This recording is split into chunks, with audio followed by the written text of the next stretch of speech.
তো আজকে thank you সবাইকে আসার জন্য।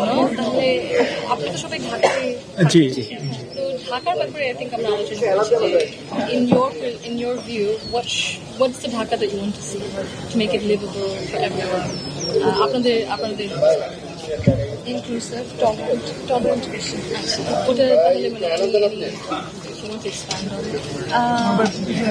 এটা অনেক আগের problem, but art is not seen as something আমি যেহেতু আর্টিস্ট, আমি আর্টের কন্ট্রিবিউট করি, ইটস নট কি বলবো, পিপল আর নট টলারেন্ট না বোঝার মতো।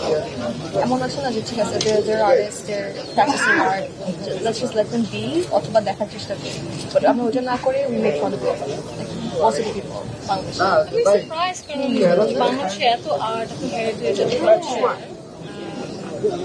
আর ওইটাকে একটা মানে খুব বাজে রকমের একটা ইদার রিলিজিয়াস একটা স্লার বা কিছু একটা বলে ওটাকে দমায় দেওয়ার চেষ্টা করাটা, ওইটা আমরা নিজেদের হেরিটেজ